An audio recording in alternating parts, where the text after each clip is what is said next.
नमस्कार विद्यार्थी मित्रांनो, यूट्यूब चॅनलमध्ये तुमचं स्वागत आहे. इयत्ता 11वीच्या पाठामध्ये फिजिक्सच्या आपल्याला चौथ्या पाठामध्ये पाहायचं आहे लॉज ऑफ मोशन पार्ट 7वा. त्यामध्ये आपण पाहणार आहोत कोएफिशियंट ऑफ रेस्टिट्यूशन. आपण पाहिलेलं होतं coefficient of restitution is a ratio of relative speed and to the approach speed. हा आपण त्याचा रेशो पाहिलेला होता. आता आपल्याला या ठिकाणी coefficient of restitution during head on elastic collision. आपण इन इलॅस्टिक आणि इलॅस्टिक कोलिजन मध्ये कोएफिशियंट ऑफ रेस्टिट्यूशन काढला. कोएफिशियंट ऑफ रेस्टिट्यूशन E = 0 असेल आणि E = 1 असेल. या दोन वेगवेगळ्या आपण त्या ठिकाणी केसेस पाहिलेले आहेत. तर E = 1 असेल तर त्या ठिकाणी इलॅस्टिक कोलिजन असेल, अदरवाईज E = 0 असेल तर त्या ठिकाणी इन इलॅस्टिक कोलिजन असते. आता आपल्याला या ठिकाणी हेड ऑन कोलिजन पाहायचंय. आपण मागच्या त्याच उदाहरणामध्ये तुम्हाला सांगितलं होतं की हेड ऑन कोलिजन मध्ये आपण 2 मासिव्ह पार्ट घेतलेले आहेत, एक M1 आणि M2. हे 2 मासिव्ह पार्ट घेतलेले आहे. ही एक सिस्टीम आहे. या सिस्टीम मध्ये आपण 2 मार्बल्स किंवा या ठिकाणी स्पियर घेतलेले आहेत. या दोन्ही स्पियरला मासेस आहेत. दोन्ही स्पियर एका पर्टिक्युलर व्हेलॉसिटी U1 आणि U2 ने जात आहेत. दिस इज द सिस्टीम. काही वेळाच्या नंतर काय होईल, या सिस्टीम मध्ये ते एकमेकांना कोलाइड होतील. They have interact with each other. मग इंटरॅक्शन झालं म्हणजे या ठिकाणी कोलिजन झालं आणि कोलिजन झाल्यामुळे या ठिकाणी masses M1 M2 as it is आहेत. परंतु पहिल्या याची जी व्हेलॉसिटी इनिशियल व्हेलॉसिटी होती, आता ती फायनल व्हेलॉसिटी किती झाली, V1 झाली. याची फायनल व्हेलॉसिटी V2 झालेली आहे. म्हणजे या ठिकाणी before collision, this is a diagram, before collision त्यावेळेस दोन्ही सेपरेट होत्या आणि ज्यावेळेस कोलिजन झालं, आफ्टर कोलिजन काय होईल, याची व्हेलॉसिटी V1 होईल आणि U2 ची सेकंड याची व्हेलॉसिटी काय होईल, V2 व्हेलॉसिटी होईल. म्हणजे या ठिकाणी before collision and after collision. आता coefficient of restitution during elastic collision काढण्यासाठी आपल्याला according to the principle of conservation of linear momentum. Conservation of linear momentum काय सांगतो, in an isolated system total momentum remains constant असेल. This is a system. या system मध्ये काय झालेलं, आपण एक्सटर्नल फोर्स या ठिकाणी अप्लाय केलेला नाही.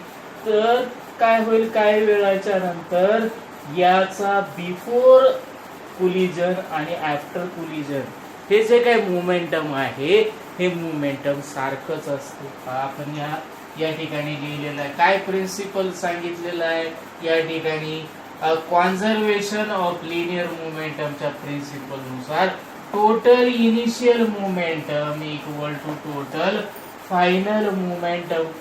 टोटल इनिशियल मोमेंटम या आकृतीमध्ये या आकृतीमध्ये इनिशियल मोमेंटम म्हणजे mass into velocity M1 U1. पहिल्या याचं काय, M1 U1 पहिल्याची मोमेंटम आलं. त्यानंतर दुसऱ्या मार्बलचं momentum M2 U2 second marbles. हे झालं initial momentum before collision. Collision झाल्याच्या नंतर किती मोमेंटम आहे, हे दोन्ही मोमेंटम काय असतील, सारखे असतील किंवा दोन्ही मोमेंटम या ठिकाणी बिफोर कोलिजन आणि आफ्टर कोलिजन काय असेल, कॉन्झर्व किंवा कॉन्स्टंट असेल त्या ठिकाणी. मग आता आफ्टर कोलिजन म्हणजे फायनल मोमेंटम. आफ्टर कोलिजन पहिल्याची व्हेलॉसिटी काय झालेली आहे, ए मार्बलची M1 V1 या ठिकाणी M1 V1. दुसऱ्या मार्बलची M2 V2. याला आपण इक्वेशन नंबर 1 दिलं. इक्वेशन 1 काय सांगते, या सिस्टीम मध्ये total momentum remains conserve. That is a conservation of linear momentum. याला लिनियर का म्हणलेलं आहे? कारण या ठिकाणी लिनियरली आपण काय केलेलं आहे, सिस्टीम मध्ये लिनियर मोमेंटम दिलेलं आहे आपण. This is a linear momentum, straight line momentum, linear momentum, head on collisions या ठिकाणी, that is a linear momentum. मग आता या ठिकाणी आपण इक्वेशन्स या ठिकाणी मांडले. प्रत्येक वेळेला आपल्याला या ठिकाणी आकृतीची आवश्यकता पडत नाही, कारण या ठिकाणी आपण बिफोर मोमेंटम आणि आफ्टर मोमेंटमचा आपल्याला एक्झाम्पल देण्यासाठी दोनच मार्बल्स आपण त्या ठिकाणी मासिव पार्ट आपण कन्सिडर करतो आणि त्यांची इनिशियल वेलोसिटी आणि फायनल वेलोसिटी आपण त्या ठिकाणी कन्सिडर करत असतो. आता इक्वेशन 1 आहे, या इक्वेशन 1 ला आपण रिअरेंज केलं. काय केलं? m1u1 आणि m1v1 एकत्र आणले. हे झालं चेंज इन काय झालं? Change in momentum. This is called m1u1 minus m1v1, change in momentum. तसंच आता या ठिकाणी m2u2 ला तिकडच्या साईडला नेलं. m2v2 या ठिकाणी आहे ऍज इट इज. हा प्लस आहे, तिकडे जाऊन काय होईल? मायनस होईल m2u2 या ठिकाणी. मग आता या इक्वेशन मधून m1 जर कॉमन काढलं तर u1 मायनस v1 येईल. या ठिकाणाहून m2 जर का कॉमन काढलं तर या ठिकाणी काय येईल? v2 minus u2. हे दोन इक्वेशन्स आपल्याला त्या ठिकाणी प्राप्त होतात. लक्षात आलं का? ते इक्वेशन पहा, इक्वेशन 1 आणि इक्वेशन्स 2 आपण त्या ठिकाणी मांडलेले. आता या ठिकाणी इलॅस्टिक कोलिजन आहे. What is called elastic collision? Elastic collision म्हणजे काय? Total kinetic initial kinetic energy equal to final kinetic energy. आता कायनेटिक एनर्जी करण्यासाठी याला काय करावं लागेल? 1/2 m1 u1 मायनस v1 दिलेला आहे, तर v2 मायनस u2 दिलेला आहे. पण या इक्वेशन्स मध्ये आपल्याला या इक्वेशन्सला आपल्याला कशा पद्धतीनं रिअरेंज करता येईल, कायनेटिक एनर्जीचे इक्वेशन्स आपल्याला कशा पद्धतीनं त्या ठिकाणी लिहिता येईल पहा. कायनेटिक एनर्जी म्हणजे काय? Half m1 u1 square, half m2 u2 square. याला आपण इक्वेशन 2 दिलं. आता याला कंपॅरिझन करत असताना आता आपण या ठिकाणी इलॅस्टिक कोलिजन आहे. दिस इज अ इलॅस्टिक कोलिजन. आता या ठिकाणी मिटवून टाकतो आपण. या ठिकाणी पुढचं स्टेप त्या ठिकाणी लिहूया. पुढच्या स्टेप मध्ये आपल्याला काय करायचं आहे? It is a elastic collision. काय? It is an elastic collision. Elastic head on collision आहे. ठीक आहे. मग आता या ठिकाणी आपल्याला कायनेटिक एनर्जी, इलॅस्टिक कोलिजन असल्यामुळे आपल्याला काय लिहिता येते? Before collision 1/2 m1 u1 square kinetic energy पहिल्या याची, त्यानंतर 1/2 m2 u2 स्क्वेअर. ही झाली kinetic energy. Initial kinetic energy झाली इनिशियल कायनेटिक एनर्जी. आता फायनल कायनेटिक एनर्जीचं इक्वेशन काय येईल? 1/2 याच्यामध्ये final kinetic energy m1 v1 square plus 1/2 m2 v2 square. आपण जे डायग्राम काढलेलं आहे त्या डायग्राम नुसार हे इक्वेशन्स आपण त्या ठिकाणी मांडलेलं आहे. इनिशियल कायनेटिक एनर्जी आणि फायनल कायनेटिक एनर्जी आपण त्या ठिकाणी मांडलेली आहे. याच्यामधून आपण 1/2 कॉमन काढला. इथलचा 1/2 कॉमन काढला, बाजूला काढला. हा 1/2 बाजूला काढल्यामुळे या ठिकाणी काय होईल? इथं परत हा 1/2 बाहेर निघाला. इथलचा हा 1/2 या ठिकाणी बाहेर निघाला. काय राहिलं? हा 1/2 या ठिकाणी कॅन्सल झाला. म्हणजे आता हे मिटवता येईल आपल्याला. 1/2 आपण काढून टाकले. याच्यामधून 1/2 इक्वेशन्स मधून आपण रिमूव्ह केलं. आता काय राहिलेलं equation? m1 u1 square m2 u2 square m1 v1 square plus m2 v2 square. पुन्हा आता याला आपण रिअरेंज करूया. m1 ची पद एकत्र केले, हा m1 u1 m1 v1, त्याच्यामधून m1 कॉमन काढला तर या ठिकाणी काय येईल, u1 square minus v1 square. इकडं काय राहील, m2 राहील. इथं काय राहील, v2 square minus u2 square राहील का नाही इक्वेशन.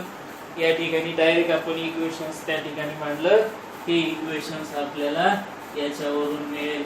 आता या इक्वेशन्सला आपल्याला कशा पद्धतीनं लिहिता येईल, ए स्क्वेअर मायनस बी स्क्वेअरला कसं लिहिता येईल, m1 u1 मायनस v1 आणि दुसऱ्या ब्रॅकेटमध्ये u1 प्लस v1 असं लिहिता येईल. याला रिअरेंज करून लिहिलं, याला सुद्धा आपण m2 v2 मायनस u2 लिहिलं आणि दुसऱ्याला v2 प्लस u2 आपण त्या ठिकाणी रिअरेंज करून त्या इक्वेशन्सला आपण लिहिलं. हे इक्वेशन येईल. आता याला इक्वेशन नंबर काय देऊया, दिस इज युअर इक्वेशन नंबर, हे तुमचं इक्वेशन नंबर 3 झालं. Equation number 3.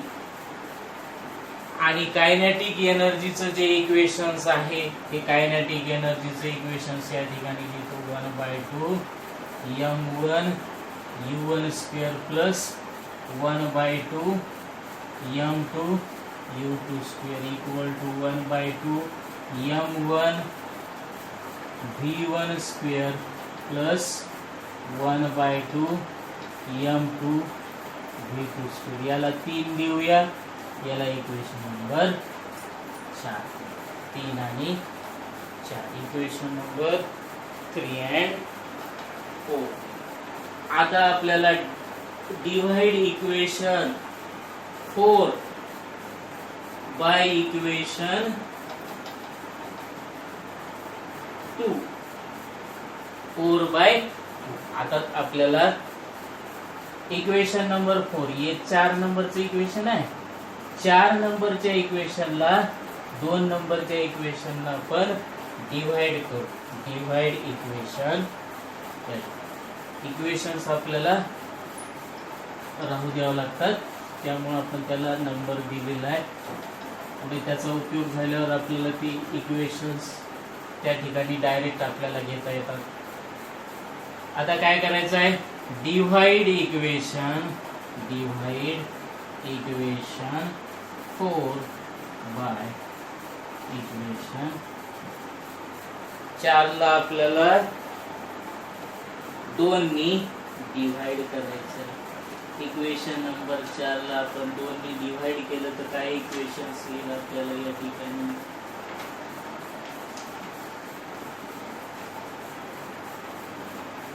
आपण इक्वेशन 4 ला 2 नी डिव्हाइड करूया. मिटून टाकतो या ठिकाणी. डिव्हाइड इक्वेशन, काय इक्वेशन आहे, m1 u1 minus v1 u1 plus v1 आणि m2 v2 minus u2 v2 plus u. आता याला डिव्हाइड काय करायचं आहे, इक्वेशन 2 काय, m1 u1 मायनस v1, इकडच्या साईडला काय m2 v2 minus u. Divide केलं काय होईल या ठिकाणी, m1 get cancel, u1 minus v1 u1 minus v1, m2 get cancel, v2 minus u2 minus u2 cancel होईल. रिमेनिंग टर्म किती राहिलेली आहे पहा या ठिकाणी. रिमेनिंग टर्म आपण या ठिकाणी काय राहिलेला आहे, u1 प्लस v1 बरोबर काय लिहिता येईल या ठिकाणी, v2 प्लस u2. हे इक्वेशन्स या ठिकाणी राहील. आता रिमेनिंग इक्वेशन्स मध्ये आपल्याला हे इक्वेशन्स मिळालेले आहे आणि या इक्वेशन्सला आपण इक्वेशन नंबर 5 देऊया. दिस इज युअर इक्वेशन नंबर, हे इक्वेशन नंबर 5. या इक्वेशनला रिअरेंज केलं तर काय होते, u1 मायनस u2 बरोबर आहे v2 मायनस v. हे दोन इक्वेशन्स आहेत. मग आता आपल्याला पाहता येते for and elastic collision. Elastic collision मध्ये काय लिहिता येईल, वरच्या ठिकाणी लिहूया. For and elastic collision, for and elastic collision. Elastic collision मध्ये आपल्याला काय लिहिता येते, coefficient of restitution equal to v1 minus v2 divided by u1 minus u2. यालाच आपण रिलेटिव्ह व्हेलॉसिटी ऑफ स्पीडचं झालेलं आहे आणि divided by relative velocity of approach. काय पाहिलेलं आहे, रिलेटिव्ह स्पीड कशाची आहे, दोन सेपरेट झालेल्याची रिलेटिव्ह स्पीड आहे. Final separation of the head on collision, that is the relative velocity of final velocity of separation divided by speed approach, relative velocity of speed approach means before collision velocity, after collision velocity. आता याच्यामध्ये equations आपण त्याला दिलेलं आहे, equation number 5 equation दिलेलं आहे. त्या equation वरून आपल्याला काय लिहिता येते, for and elastic collision v1 minus v2 ची किंमत काय आलेली आहे पहा. याला रिअरेंज केल्यावर काय आलेलं आहे, हे v1 मायनस v2. आपण काय करू, याला रिअरेंज करताना पहा या ठिकाणी v1 इथं आहे, v1 मायनस v2 प्लस आहे, त्याला मायनस केलं v2 इक्वल. या ठिकाणी राहील u2 minus u2 minus u1. v1 minus v2 u2 minus u. आता v1 मायनस v2 कोणती किंमत टाकूया आपण याच्यामध्ये. अगोदरचं इक्वेशन घेतलं तर खालची किंमत टाकता येईल, वरचं इक्वेशन घेतलं तर वरची किंमत टाकता येते. कोणतंही इक्वेशन घेऊन आपल्याला करता येते. आपल्याला v1 मायनस v2 ची किंमत इथून टाकायची, इम्प्लाइज किंमत 5व्या इक्वेशन वरून, फ्रॉम इक्वेशन 5. 5व्या इक्वेशन्स वरून आपल्याला याची किंमत टाकता येईल. काय आहे याची किंमत, E equal to v1 minus v2 ला काय लिहिता येते, u2 minus u1 divided by u1 minus u2. आता फक्त आपल्याला इथं साइन चेंज करायची.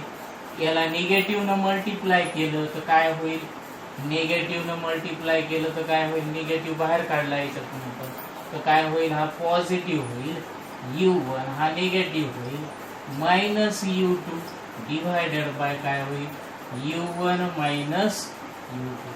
हा रेशो म्हणजेच काय झाला, विच इज इक्वल टू 1. हा रेशो म्हणजे काय झाला, equal to 1. This value is equivalent to 1. म्हणजेच कोएफिशिएंट ऑफ रेस्टिट्यूशन ज्या वेळेस 1 असेल त्यावेळेस काय असेल, elastic collision. This is called elastic collision. Equation E equal to this is -1. Negative sign या ठिकाणी निगेटिव्ह साइन येते, coefficient of restitution E equal to -E त्या ठिकाणी आपण यूज केलेला आहे. -E व्हॅल्यू आपण त्या ठिकाणी यूज केलेली आहे. म्हणजेच आपला कोएफिशिएंट ऑफ रेस्टिट्यूशन काय आलेला आहे, +1. आता पाहूया expression for final velocity after head on elastic collision. त्यासाठी आपण दोन इक्वेशन्स घेतलेले आहे. व्हेलॉसिटीचं इक्वेशन काय आलेलं, u1 plus v1 equal to u2 plus v2 हे इक्वेशन घेतलं. या इक्वेशनला रिअरेंज करून आपल्याला काय लिहिता येईल, v2 बरोबर काय लिहिता येते, u1 plus v1 minus u2 हे इक्वेशन. याला आपण इक्वेशन नंबर 2 घेऊ. आपल्याला माहित आहे कॉन्झर्वेशनचं equation m1 u1 plus m2 u2 equal to m1 v1 plus m2 v2. आता या इक्वेशनला 3 इक्वेशन घेऊया. Put equation 2 in equation 3. Equation 2 ची किंमत आपल्याला इक्वेशन 3 मध्ये टाकायची. 2 ची किंमत आपण 3 मध्ये टाकूया.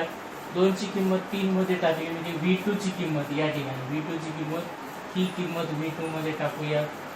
या equation m1 u1 plus m2 u2 बरोबर काय लिहिता येईल, m1 v1 plus m2 v2 ची किंमत टाका. v2 ची काय, u1 plus v1 minus u2. हे इक्वेशन्स आपण टाकूया. ठीक आहे, हे इक्वेशन्स आपण ते इक्वेशन मध्ये टाकूया. आता ही इक्वेशन्स आपण टाकल्याच्या नंतर आपल्याला काय किंमत मिळेल ते सॉल्व करूया. m1 u1 plus m2 u2 equal to m1 v1 plus, त्याला सॉल्व करून घेऊया, m2 u1 plus m2 v1 minus m2 u2. ठीक आहे. आता या इक्वेशनला आपण परत रिअरेंज करूया. m1 v1 इथे आहे, m2 v1 इथे आहे. हे पद याच ठिकाणी ठेवूया. हे दोन्ही पद आपल्याला इकडच्या साईडला आणायचे. m2 u1 पहा, इथे m2 u1 आहे. या ठिकाणी आपण कॉमन काढूया. m1 u1 पहिल्यांदा मांडणी करू. m1 u1 हा प्लस आहे, इकडे जाऊन काय होईल, मायनस m2 u1. हा झाला, हा झाला. आता m2 u2 आहे, इथं आहे m2 u2, हा मायनस आहे, प्लस होईल इकडे, प्लस m2 u2. चला, u2 ची परत u2 velocity, u1 velocity, u1 velocity. आता काय राहिलेलं आहे, m1 v1 आणि m2 v2. v1 कॉमन काढला आपण या ठिकाणी, तर काय राहील या ठिकाणी, m1 प्लस m2 v2. हे दोन पद आहे, m1 v1 m2 v2. याच्यामधून v1 कॉमन काढला तर काय होईल, m1 राहील, याच्यामध्ये प्लस m2 होईल. आता आपल्याला इक्वेशन्स लिहिता येईल. खालचं इक्वेशन्स आपल्याला लिहिता येईल या ठिकाणी. परत इक्वेशन्स आपण लिहूया. एका व्हेलॉसिटीची किंमत आपल्याला त्या ठिकाणी मिळेल. काय येईल, v1 व्हेलॉसिटी किती असेल, इथे v1 बरोबर हा m1 प्लस m2 याच्या डिवाइड मध्ये जाईल आणि याच्यामधून u1 आपण बाहेर काढूया. काय राहील या ठिकाणी, m1 मायनस m2 एका कंसामध्ये डिवाइडेड बाय काय राहील, m1 प्लस m2 राहील आणि u1 व्हेलॉसिटीला u1 व्हेलॉसिटी राहील. ठीक आहे, हे झालं होतं. आता या ठिकाणी ही एक टर्म आहे m2 u2 m2 u2 किती झालं, प्लस 2m2 डिवाइडेड बाय, याच्या डिवाइड मध्ये काय येईल, परत m1 प्लस m2 हा डिवाइड येईल आणि इथे राहील. दिस इज युअर इक्वेशन नंबर, काय असेल तुमचं इक्वेशन नंबर 4. आता आपण जशी v1 ची व्हेलॉसिटी काढली, पहा परत एकदा, v1 ची व्हेलॉसिटी जशी काढलेली आहे त्याचप्रमाणे आपल्याला v2 ची व्हेलॉसिटी आपल्याला काढायची. परत इक्वेशन घेऊया.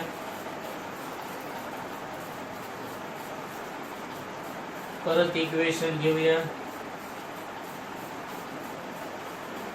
एक इक्वेशन 5.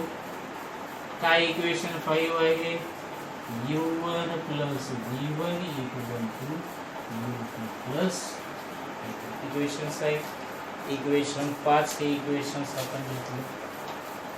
आता या इक्वेशन मध्ये आपल्याला आपण v1 ची v2 ची किंमत काढली होती. आता आपल्याला काय करायचे आहे, v1 ची किंमत टाकायची आहे, म्हणजे आपल्याला v2 मिळेल. आपल्याला त्या ठिकाणी v1 बरोबर काय लिहिता येईल, u2 plus v2 minus u1. याला इक्वेशन नंबर 5 दिलं. इक्वेशन नंबर 5 दिलं. इक्वेशन 5 हे कुठल्या इक्वेशन मध्ये टाकायचं आहे, कॉन्झर्वेशन ऑफ इक्वेशन मध्ये टाकायचंय. घेऊया conservation of momentum m1 u1 plus m2 u2 equal to m1 v1 plus m2 याला 6 म्हणूया. Equation number 6. आता put equation 5, put equation 5 in equation 6 मध्ये टाकू याची किंमत. v1 ज्या ठिकाणी आहे ती किंमत टाकूया, m1 u1 plus m2 u2 as it is m1. v1 च्या ठिकाणी टाकूया u2 plus v2 minus u1 plus काय लिहिता येईल m2. ठीक आहे, इथपर्यंत लक्षात आलं. काही किंमत त्याच्यामध्ये टाकलेली आहे. आता या इक्वेशन्सला आपण रिअरेंज करा, सॉल्व करा. इक्वेशनला सॉल्व करूया. या ठिकाणी head on elastic collision for the velocity v1 आणि v2 व्हेलॉसिटी किती असेल हे इक्वेशन काढलं आपण. v1 चे इक्वेशन त्या इक्वेशन वरून काढलं. तसंच आता आपल्याला v2 चे इक्वेशन्स त्या ठिकाणी मांडायचे. v2 चे इक्वेशन्स काय लिहिता येईल आता या इक्वेशनला लिहूया आपण m1 u1 plus m2 u2. Solve करून घ्या. m1 u2 plus m1 v2 minus m1 u1 plus m2 v2. आता आपल्याला काय काढायचं आहे या ठिकाणी, m2 v2 ची किंमत आपल्याला त्या ठिकाणी काढायची आहे. त्याच्यामुळे आपण m2 v2 ज्या ठिकाणी आहे त्या ठिकाणची किंमत आपण त्या ठिकाणी स्थिर ठेवूया. m2 v2 हे m1 v1 आहे. आता याच्यामधून याला इकडल्या बाजूला लिहू m1 u1 m1 u1 हा m1 u2 याला इकडे लिहिलं तर काय होईल, मायनस m1 u2 प्लस काय होईल m2 u2. हा इकडल्या बाजूला गेला. आता काय राहिलं या ठिकाणी m1 u1 राहिला, मायनस m1 u1 आहे ना, इथे मायनस m1 u1 आहे. हा प्लस होईल. हा इकडे गेला m1 u1 प्लस काय होईल m1 u. हा m1 u1 आहे, m1 plus plus m2 u2. हा मायनस होईल इकडं m1 u2 m1 u एक 1. आता काय राहिलेलं आहे, एक टर्म आणि एक टर्म. 2 टर्म या ठिकाणी राहिलेले आहेत. आता याच्यामधून आपण कॉमन काढूया. m1 v1 जे आहे तर m1 v2 प्लस m2. ठीक आहे. आता या इक्वेशनला आपण दिलं तर काय होईल, m1 u1 m1 u1 काय होईल 2 m1 u1 प्लस या ठिकाणी u2 कॉमन काढलं M2 मायनस M1 राहील. इथं U2 ला याच्यामधून आपण V2 बाजूला काढलं तर V2 बरोबर काय लिहिता येईल? M1 प्लस M2 लिहिता येईल आपल्याला. V2 ची किंमत काय येईल आता याच्यावरून? V2 बरोबर काय लिहिता येईल? M2 मायनस M1 हा डिवाइड मध्ये जाईल. M1 प्लस M2 U2 ला plus 2M1 divided by M1 plus M2 काय राहील या ठिकाणी? म्हणजे आपण वेलोसिटी V1 काढली आणि वेलोसिटी V2 त्या ठिकाणी आपण V1 आणि V2 वेलोसिटी आपण त्या ठिकाणी डिराईव्ह केलेली आहे. अशा प्रकारे आपल्याला वेलोसिटीचे इक्वेशन्स त्याच्या आधारावर आपल्याला कॅल्क्युलेट करता येतात. Head on elastic collision. आता याच्यामध्ये आपल्याला केसेस वापरता येतात, पर्टिक्युलर केसेस. पहिली case, if the bodies are of equal mass. जर त्या ठिकाणी बॉडीचे इक्वल मास असेल तर त्या ठिकाणी काय होईल? M1 बरोबर M2 असेल तर इक्वेशन्स आपण वेलोसिटीचे इक्वेशन्स या ठिकाणी लिहूया. दोन्ही वेलोसिटीचे इक्वेशन्स एका ठिकाणी आपण त्या ठिकाणी लिहूया. V1 आणि U1 चे इक्वेशन्स लिहूया. V1 चे इक्वेशन्स काय आहे? वेलोसिटी V1 चं काढलेलं आपण त्या ठिकाणी वेलोसिटी V1 बरोबर आपल्याला काय लिहिता येईल? वेलोसिटी V1 बरोबर आपल्याला लिहिता येईल M1 minus M2 divided by M1 plus M2 in U1 plus 2M2 divided by M1 plus M2 into U. हे इक्वेशन्स आहे का? M1 प्लस हे पहिल्या वेलोसिटीचं इक्वेशन झालं V1 चं आणि हे खालचं V2 चं. आपण या ठिकाणी लिहून टाकूया V1 V2 M2 minus M1 divided by M1 plus M2 या ठिकाणी U2 plus 2M1 M1 plus M2 हे इक्वेशन्स आपण त्या ठिकाणी दोन्ही वेलोसिटीचे इक्वेशन्स आपण कन्सिडर केले. आणि आता आपल्याला केस कन्सिडर करायचे. या ठिकाणी केस कन्सिडर करूया आपण. स्पेशल केसमध्ये केस कन्सिडर केल्यावर आपल्याला काय इक्वेशन्स त्या ठिकाणी मिळतात ते आपण त्या ठिकाणी पर्टिक्युलर केसमध्ये पर्टिक्युलर केस जर आपण काय कन्सिडर केलं? इफ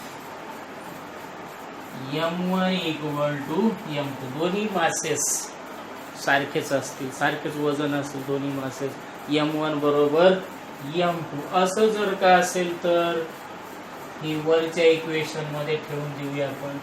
त्या ठिकाणी M1 इक्वल टू M2 आलेलं असेल तर वरचं इक्वेशन्स त्या ठिकाणी काय होईल? या इक्वेशन मध्ये आपल्याला काय मिळेल? या ठिकाणी V1 बरोबर आपल्याला किंमत जर टाकली या ठिकाणी V1 बरोबर M1 minus M2 M1 minus M1 0 divided by M1 plus M2 2 M1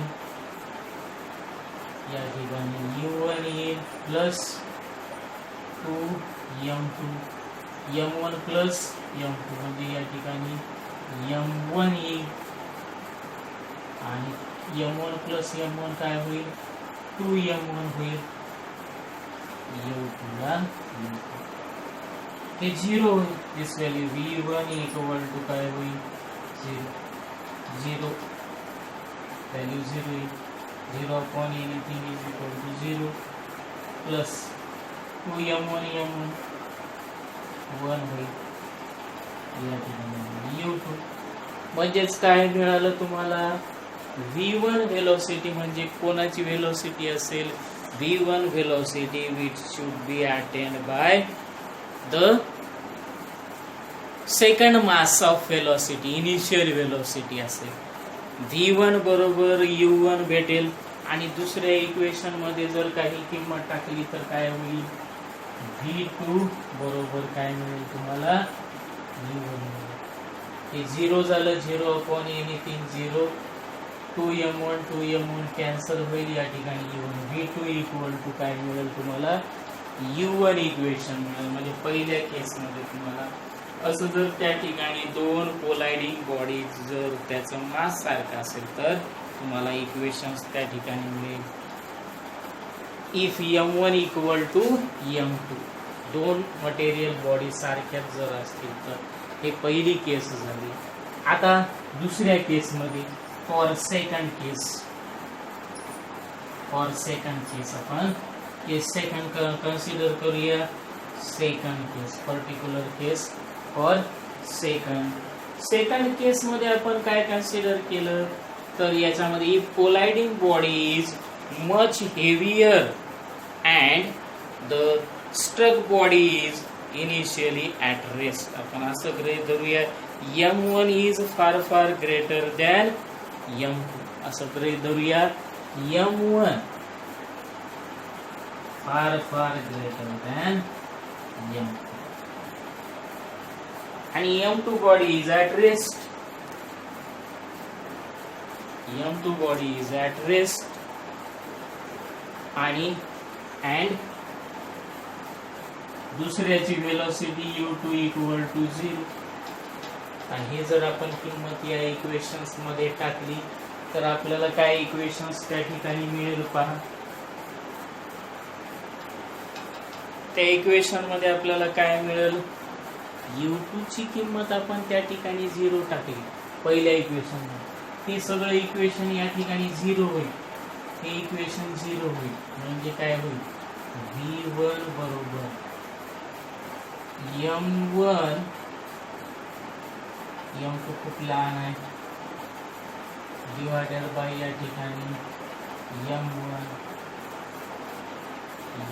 म्हणजेच काय होईल, v1 इक्वल टू काय राहील, u1 व्हेलॉसिटी असेल. म्हणजे पहिल्याची व्हेलॉसिटी सारखीच राहील, इनिशियल आणि फायनल व्हेलॉसिटी त्या ठिकाणी सारखीच राहील. दुसऱ्या याच्यामध्ये त्या ठिकाणी काय लक्षात येईल तुम्हाला, दुसऱ्या इक्वेशन मध्ये जर का आपण किंमत टाकली u2 रेस्ट आहे, u2 ची किंमत या ठिकाणी u2 ची किंमत 0 टाकली, हे 0 होईल. v2 इक्वल टू पहिला पूर्ण पार्ट काय होईल या ठिकाणी 0 प्लस 2m1 आणि या ठिकाणी काय राहील, एक m1 कॅन्सल या ठिकाणी. म्हणजे v2 ची व्हॅल्यू किती असेल, twice of v2 equal to twice of u1. म्हणजे जर पहिली मटेरियल बॉडीचं जर मास हे लार्जर असेल तर त्या ठिकाणी काय होईल, पहिली मटेरियल बॉडी कोलाइड झाल्याच्या नंतर त्याची व्हेलॉसिटी सारखीच असेल, इनिशियल आणि फायनल व्हेलॉसिटी सारखी असेल. परंतु दुसरी जी मटेरियल बॉडी आहे या ठिकाणी ही मास m1 होतं, हा मास m2 होता, ही व्हेलॉसिटी u2 होती, ही velocity u2 is at rest पोझिशनला होती. तर त्या ठिकाणी काय होईल, ही याची व्हेलॉसिटी u2 काय होईल, हे 2u1 होईल. म्हणजे फायनल व्हेलॉसिटी किती येईल, v2 इक्वल टू 2u1. म्हणजे याच्या इनिशियल व्हेलॉसिटीच्या दुप्पट व्हेलॉसिटी कोणाची होईल, याची होईल कोलाइड झाल्याच्या नंतर. आफ्टर कुलिजन काय होईल, याची व्हेलॉसिटी वाढल्या जाईल. सेकंड याची वेलोसिटी त्या ठिकाणी वाढल्या जाईल. This is the second case. ही काय झाली? Second case. आता पाहूया तिसरी केस काय सांगते. The body which is struck is heavier than the colliding body and is initially at rest. असं गृहीत धरूया की M2 मोठा आहे आणि M1 लहान आहे. जी बॉडी कोलाइड व्हायली ती बॉडी काय कन्सिडर करूया आता या ठिकाणी केस नंबर 3 मध्ये. ही वजनाने हलकी आहे, ही वजनाने जड आहे आणि जड वस्तू जी आपण सेकंड या ठिकाणी मार्बल्स कन्सिडर केलेला आहे, हा रेस्ट पोझिशनला आहे आणि याचं मास जास्त आहे. मग आता या केस मध्ये काय होईल? तिसऱ्या केस मध्ये का थर्ड केस मध्ये आपल्याला काय सांगते? जर या तिसऱ्या केस मध्ये आपल्याला काय सांगता येते? M1 लहान आहे M2 पेक्षा. मग या ठिकाणी U2 0 झाला. हे पहिले घेऊया आपण. V1 बरोबर या इक्वेशन मध्ये पाहूया. V1 मध्ये ही किंमत टाकूया आपण. M1 minus M2. M1 लहान आहे M2 पेक्षा, म्हणजे या ठिकाणी मायनस M2 मिळेल तुम्हाला. आणि डिवायडेड बाय या ठिकाणी काय आहे? M2 आहे. डिवायडेड बाय M2 मोठी आहे, इथं 1 येईल म्हणजे काय होईल या ठिकाणी? U1. V1 equal to minus U1 आणि हा पार्ट काय होईल? U2 0 0. या ठिकाणी पूर्ण काय होईल? 0 होईल. म्हणजेच V1 equal to minus U1. Negative sign indicates that. या ठिकाणी approximately we have V1 ची velocity minus U1 होईल. आणि दुसऱ्या याच्यामध्ये आपण ती जर किंमत टाकली, दुसऱ्या याच्यामध्ये आपण किंमत टाकली तर काय होईल? या ठिकाणी याच्यामध्ये किंमत टाकली U2 0 होईल. V2 इक्वल टू U2 ची व्हॅल्यू 0 0 अपॉन दिस 0 प्लस 2M1. M1 लहान आहे आणि M2 मोठा आहे, त्यामुळे काय होईल या ठिकाणी? This is U1. V2 equal to U1 divided by M1. म्हणजे या ठिकाणी वेलोसिटी काय होईल? कमी होऊन जाईल. Nearly equal to 0. त्या ठिकाणी 0 असेल. M1 लार्ज आहे. M1 लार्ज असल्यामुळे या ठिकाणी काय होईल? दिस क्वांटिटी अप्रॉक्सिमेटली गोज टू 0. म्हणजेच V2 वेलोसिटी काय होईल? रेस्ट पोझिशनला असलेला जो काही मास असेल तो रेस्ट पोझिशनलाच त्या ठिकाणी असेल. हे झाले केस 3. केस 1, केस 2 आणि केस 3 आपण त्या ठिकाणी स्टडी केलेला आहे. आता पुढील भागामध्ये पाहूया आपण पुढचा पार्ट.